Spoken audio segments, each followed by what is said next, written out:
Saudara, polisi menetapkan pelaku penganiayaan terhadap dokter koas di Palembang, Sumatera Selatan sebagai tersangka. Motif tersangka karena kesal melihat respon korban saat berbicara dengan orang tua sesama rekan koas. Usai menjalani pemeriksaan intensif di Unit 5 Subdit 3 Jatanras di Treskrimum Polda Sumatera Selatan, pelaku penganiayaan terhadap dokter koas Fakultas Kedokteran Unsri ditetapkan sebagai tersangka. Tersangka merupakan sopir dari orang tua dokter koas junior yang diduga keberatan diberikan jadwal piket di libur Natal dan Tahun Baru. Aksi penganiayaan dipicu rasa kesal tersangka terhadap respon korban yang dianggap tidak sopan saat berbicara dengan orang tua dokter koas junior. Ini motifnya adalah karena pelaku kesal melihat korban seperti tidak respon terhadap ibu teman korban. Kita laksanakan kegiatan proses penyidikan ini dengan secara profesional tentunya dan sesuai dengan alat bukti yang cukup yang kita dapatkan di TKP, saksi, kemudian bukti digital dari CCTV, rekaman CCTV di tempat kafe tersebut.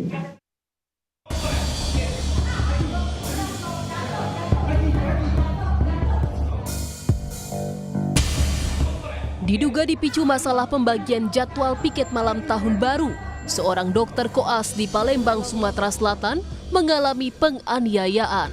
Korban merupakan Chief Koas Mahasiswa Kedokteran Universitas Sriwijaya.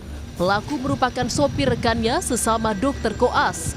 Penganiayaan diduga karena pihak pelaku tak terima mendapat jadwal piket yang bertepatan dengan libur panjang Natal dan Tahun Baru. Dia di unit 5 sudah datang, tadi diantar oleh pengacaranya, jadi saat ini diterima oleh penyidik untuk dilakukan pemeriksaan awal. Apakah akan langsung ditahan Pak nantinya? Belum, nanti. Pihak Universitas Sriwijaya mengecam penganiayaan yang dialami salah satu dokter koasnya.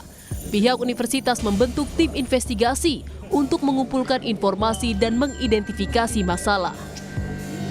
Sebagai bentuk komitmen kami dalam memastikan keamanan dan kenyamanan seluruh warga kampus, kami telah membentuk tim investigasi internal yang saat ini sedang bertugas bekerja untuk mengumpulkan data-data secara kronologi yang semestinya ada.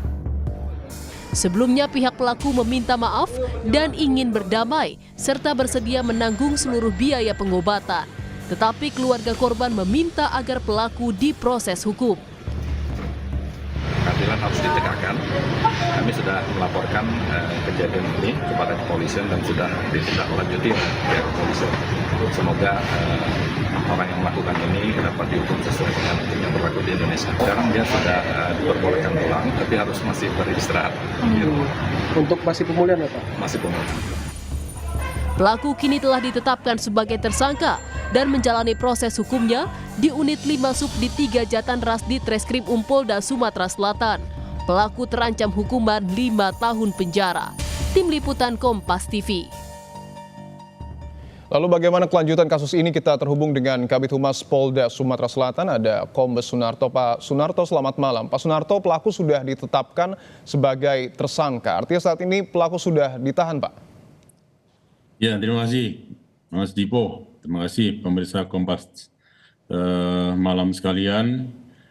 Benar bahwa tadi sudah ditetapkan tersangka terhadap pelaku penganiayaan, tersangka atas nama FD, dan saat ini di rutan Polda Sumatera Selatan. Artinya untuk proses hukum selanjutnya yang akan dilakukan oleh pihak Polda ini bisa dijabarkan, Pak Narto?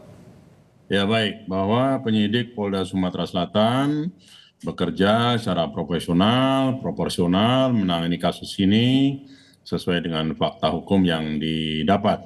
Ya, tersangka sudah kita tetapkan satu orang FD. Kemudian langkah selanjutnya adalah kita melengkapi berkas, termasuk juga kemudian kita akan memeriksa beberapa saksi, lady dan orang tuanya, termasuk yang akan kita jadwalkan untuk kita mintai keterangan. Baik, artinya akan ada pemeriksaan sejumlah saksi, termasuk lady dan orang tuanya. Sejauh ini sudah ada berapa saksi yang diperiksa, Pak? Sampai saat ini penyidik memeriksa 4 saksi, termasuk korban dan rekannya, kemudian pegawai dari kafe, kemudian dari tersangka. Oke, artinya orang-orang yang mungkin mengetahui peristiwa tersebut sudah dilakukan pemeriksaan sebagai saksi dan juga 1 orang sudah ditetapkan sebagai tersangka. Kami ingin memastikan, Pak Sunarto, apakah betul orang tua dari Dr. Koas Junior cukup berpengaruh di Palembang, Pak? Nanti setelah kita panggil akan kita mintai keterangan terkait dengan hal-hal yang berkaitan dengan kasus ini. Ya. Termasuk mendalami latar belakang dari kedua orang tua. Begitu, Pak Narto? Ya, tentunya latar belakang dari kejadian tindak pidana penganiayaan ini. Baik. Sebelumnya ada upaya damai yang diajukan oleh pihak pelaku. Sejauh ini prosesnya bagaimana, Pak? Ya, ya disilakan saja kalau ada upaya damai dari yang jelas kedua belah pihak itu yang bisa yang berkepentingan untuk itu ya. Yang jelas kita menangani kasusnya, tindak pidananya kali ini pidana murni, kemudian kita pastikan proses hukum berjalan. Terakhir, Pak Narto, terkait dengan tindak pidana tentu akan didalami oleh polisi. Apakah sudah diketahui motif dari pelaku? Karena pelaku ini kan statusnya sebagai sopir dan ada majikannya juga di tempat. Apakah mungkin ada instruksi dari majikan tersebut kepada pelaku untuk menganiaya korban atau bagaimana, Pak? Ya, kalau dari tersangka mengaku bahwa modusnya adalah karena tersangka merasa tersinggung melihat sikap dan yang dianggap korban ini tidak sopan terhadap ibunya LD gitu, sehingga itu menimbulkan rasa kesal, emosi dan meluapkannya ke tindak pidana penganiayaan. Untuk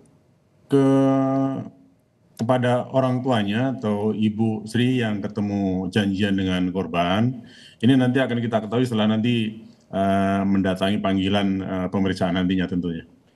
Baik, kita tunggu proses hukum selanjutnya yang akan dilakukan oleh pihak dari Polda Sumatera Selatan. Terima kasih, Kombes Sunarto, Kabid Humas Polda Sumatera Selatan. Sehat-sehat selalu.